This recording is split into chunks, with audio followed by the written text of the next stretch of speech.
अस्सलाम वालेकुम friends and welcome to Urdu tutorial YouTube channel. Friends, आज की इस वीडियो में मैं आप दोस्तों को गूगल क्रोम ब्राउज़र के कुछ टिप्स एंड ट्रिक्स बताने वाला हूं।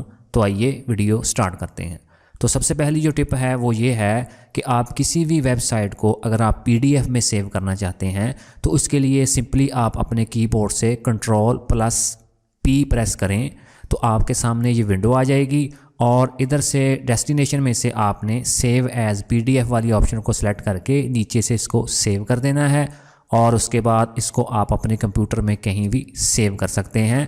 तो आप देखेंगे कि आपकी जो फ़ाइल है वो PDF में कन्वर्ट हो चुकी है। ये देखें जी, ये फ़ाइल आ चुकी है। टिप नंबर 2, अगर आप किसी भी वेबसाइट को बुकमार्क करना चाहते हैं और आप चाहते हैं कि उसको उसके लोगो से बुकमार्क किया जाए तो सिंपली आपने उस वेबसाइट को ओपन करके यहाँ से बुकमार्क वाले आइकन पर आपने क्लिक करना है और इधर से आपने उसका नेम जो है वो उसको रिमूव कर देना है और नीचे से इसको डन कर देना है। आप देखेंगे कि इस लोगो के नाम से ये फ़ाइल जो वेबसाइट है वो बुकमार्क हो जाएगी। ये देखें, मैंने डन किया।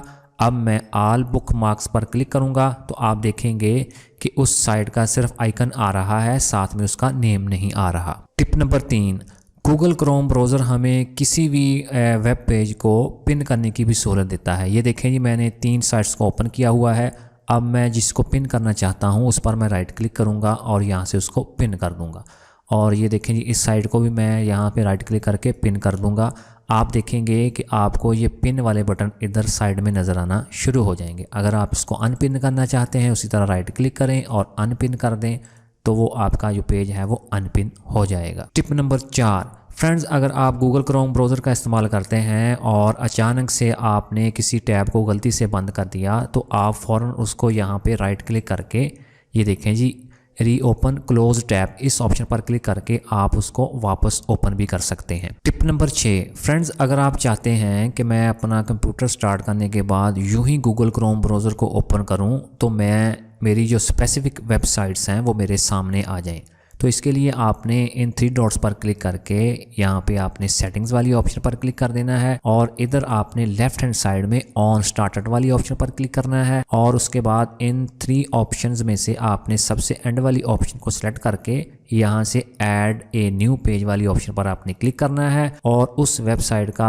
आपने URL सिंपली आपने कॉपी करके वहाँ आपने उसको पेस्ट कर देना है। ये देखें जी, मैंने उसको पेस्ट कर दिया। अब उसके बाद मैं उसको ऐड कर दूंगा। आप जितनी साइट्स चाहें यहाँ आप इसको ऐड कर सकते हैं। टिप नंबर 7, फ्रेंड्स, क्या आप जानते हैं कि आप अपने गूगल क्रोम ब्राउज़र को एज ए कैलकुलेटर भी यूज़ कर सकते हैं। तो इसके लिए सिंपली आप अपने गूगल क्रोम ब्राउज़र को ओपन करके ऊपर सर्च बार में आप जो भी मल्टीप्लाई या डिवाइड करना चाहते हैं तो उसका रिसेंटली आपको नीचे उसका जवाब मिल जाएगा। फ्रेंड्स, क्या आप जानते हैं कि आप अपने गूगल क्रोम ब्राउज़र को एज ए मीडिया प्लेयर भी यूज़ कर सकते हैं, यानी कि किसी भी वीडियो फाइल को आप यहाँ पे प्ले भी कर सकते हैं। तो इसके लिए सिंपली आप जिस वीडियो को प्ले करना चाहते हैं सिंपली उसको ड्रैग एंड ड्रॉप करें तो आप देखेंगे कि वो मीडिया फाइल इधर जो है वो प्ले होना शुरू हो जाएगी। आई होप आपको ये टिप्स एंड ट्रिक्स अच्छे लगे होंगे। तो इस तरह की और वीडियोस देखने के लिए please Urdu tutorial YouTube channel को सब्सक्राइब करके बेल के आइकन पर क्लिक करके ऑल पे सेट कर लें। तो मिलते हैं इसी तरह की एक और वीडियो में। अल्लाह हाफिज़।